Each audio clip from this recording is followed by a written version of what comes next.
नमस्कार मित्रांनो, आज आम्ही कडबनवाडीच्या माळ रानात संध्याकाळची सफारी करायला आलो. कडबनवाडी एक छोटंसं गाव आहे, ज्याच्या आजूबाजूला एक मोठं विस्तृत माळ रान आहे. याच माळ रानात अनेक पक्ष्यांच्या आणि प्राण्यांच्या प्रजाती आहेत आणि काही विशिष्ट हंगामात इकडे स्थलांतरण करून ते येतात. चला तर मग बघूया आज आपल्याला काय काय पाहायला मिळते. हे आहे वन विभागाचं ऑफिस, जिथे आपण या माळरान सफारीचं बुकिंग करू शकता. इथे सकाळी आणि संध्याकाळी अशा 2 सफारी करता येतात. काय का रायनेक हा पहा, युरेशियन रायनेक. आपल्याकडे याला मानमोडी पक्षी म्हणतात. सुतार पक्षाच्या कुळातील हा एक पक्षी आहे. संकटकाळी हा याची मान सापाप्रमाणे 180 डिग्रीमध्ये फिरवतो. म्हणूनच याला मानमोडी किंवा इंग्रजीमध्ये रायनेक म्हणतात. यांना तुम्ही ओळखलं असेलच. हे आहेत चिंकारा, हरिण प्रजातीचे प्राणी, अत्यंत चपळ आणि चंचल वृत्तीचे. यांची एक सवय बघा, शेपटी सतत डावीकडून उजवीकडे अशा पद्धतीने हलवत राहतात आणि जेव्हा शिकारी प्राणी दिसतो तेव्हा मात्र शेपटी उभी करून बाकीच्या सोबतींना संकेत देत असतात. जिथे लांडगे आणि तरस फिरतात अशा माळरानावर आपल्या शेळ्या मेंढ्यांना घेऊन हे कसे काय येत असतील देव जाणे.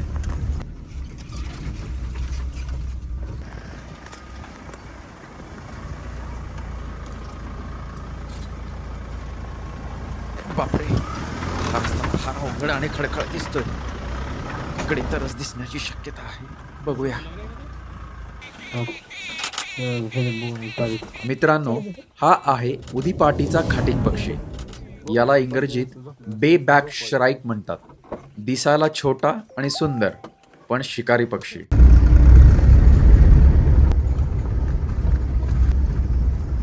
एक मिनिट माग्या तो उडाला.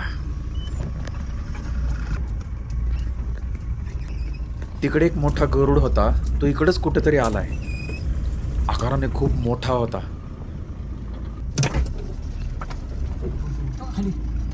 बस बस बस बस बस तिकडे लांब आहे, लांब सम पुढे जाऊ त्याला.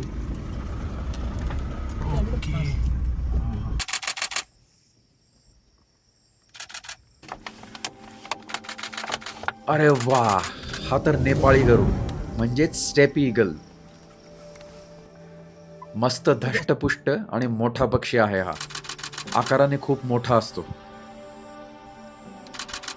मध्य आशिया आणि मंगोलियातून ते इकडे भारतात येतात. काडबनवाडी सारख्या ठिकाणी त्यांना आवश्यक असे हवामान, त्याचप्रमाणे छोटे प्राणी किंवा शिकार मिळतात. असं म्हणतात, याच्या पंखाचा विस्तार हा 2 ते 2.5 मीटर एवढा असतो.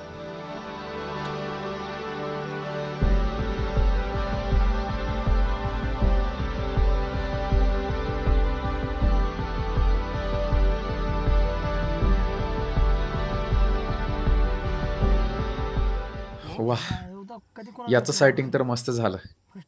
आता लांडगा किंवा तरस दिसलं तर बरं होईल.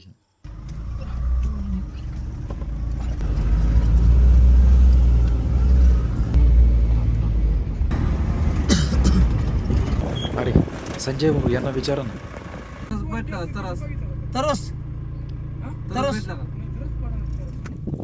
तेवढ्यात वरती हा गिरट्या घालत होता.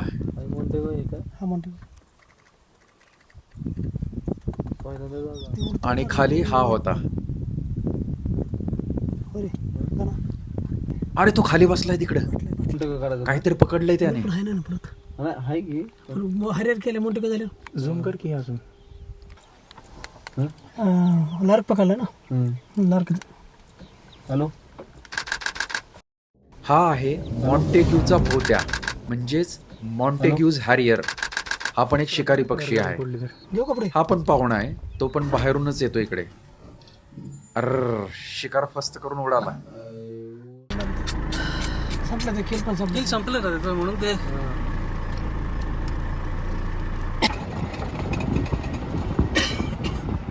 संजय भाऊ, वुल बद्दल काय सांगा, लांडग्याबद्दल?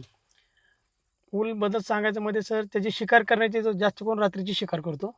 हा. आणि जास्त त्याचं आवडीचं खाद्य म्हणजे बकरी. त्याला जर भूक लागली हा.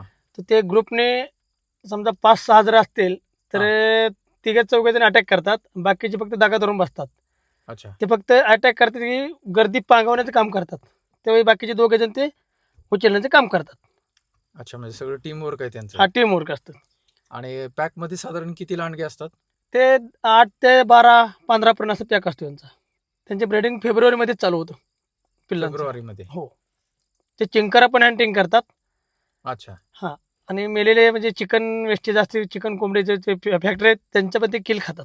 पण म्हणजे लांडग्यांनी माणसांना मारले वगैरे असं काही काय नाही अटॅक नाहीत करत माणसाला काही माणसा- तसं काही झालेलं नाही. माणसाला काही अटॅक नाहीत करत ते. आत्ताच आम्हाला कळलंय की एका ठिकाणी फॉक्स दिसलाय, म्हणजे खोकड. तर तेच पाहायला आम्ही चाललोय. वाह, हे आहे खोकड, म्हणजेच इंडियन फॉक्स. आम्ही याला पहिल्यांदाच पाहतोय. झोपलाय तो.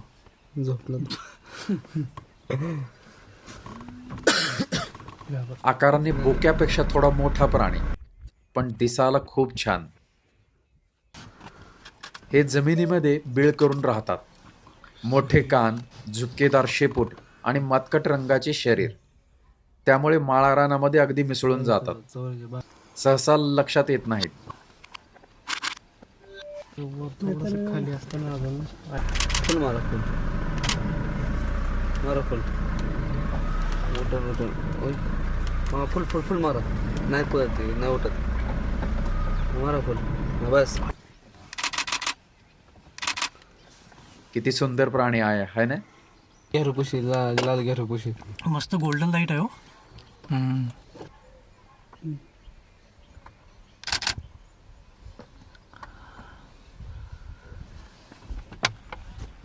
या की इकडे लाल लाल माती बशी, घेरुपुशी. चल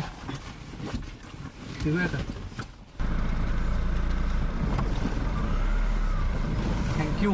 तिकडे इकडून गेलं असं हायनाच्या डेनकडे जायला असं म्हणतोय मी.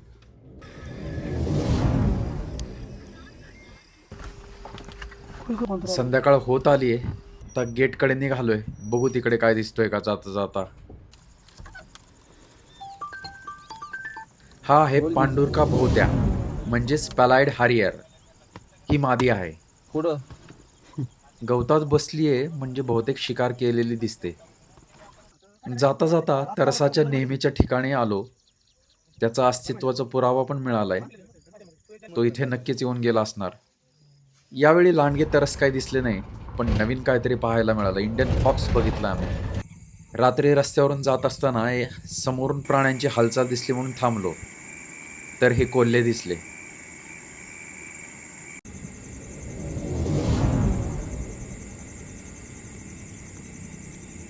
रात्र झालीये, विजा एकदम कडकडतायत.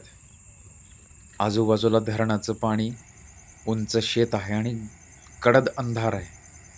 काहीच दिसत नाहीये. अशात आम्ही गाडीतून उतरून खाली जमिनीवर बसलोय अंधारात, आणि आमच्या आजूबाजूला हे कोल्हे आहेत. समोरून कसला प्रकाश येतोय? रात्रीचा सूर्य उगवतोय का काय?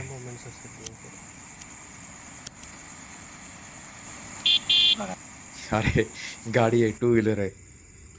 काहीतरी मुवमेंट होते. कुत्र्यांचा पण आवाज येतोय. येस. अरे, हे आले कोल्हे. पिल्लं नाही वाटत. चिकनच्या वेस्टेज पडलं जातं, थोडंफार जास्त नसेल त्याच्यात येतात.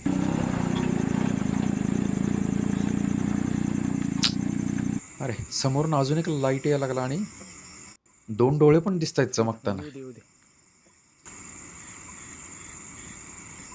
1, 2, 3, 4. 4 4 5. एवढा गडद अंधार आहे, आजूबाजूचं काहीच दिसत नाही जर लाईट बंद केली तर. वाह, ही मांजर आहे. घरांमध्ये पाळतो ती मांजर नाही, ही जंगल कॅट आहे. दिसायला किती वेगळी दिसते बघा. आणि कोल्हे आले जॅकल. नक्की काय चाललंय ह्यांचं काही कळत नाहीये. ही मांजर पण काय शोधते काय कळत नाहीये. ओ अच्छा, हे पोल्ट्री वेस्ट जे पडलेलं आहे ते खाण्यासाठी ही आली.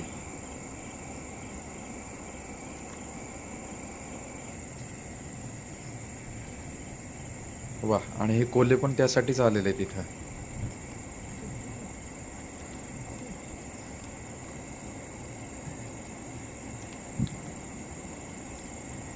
अर, कुत्री मागा लागली कोल्ह्यांच्या. घ्या घ्या, थोडं पुढे घ्या, थोडं पुढे घ्या. चला, झालं. कोल्हे शेतात निघून गेले. मित्रांनो, हा व्हिडिओ पाहिल्याबद्दल खूप खूप धन्यवाद. पुढच्या वेळेस पण आम्ही मॉर्निंग सफारीच केली. त्यावेळेस आम्हाला काय काय दिसलं हे पुढच्या व्हिडिओत पाहूया. धन्यवाद. फॉग काढायला लागले.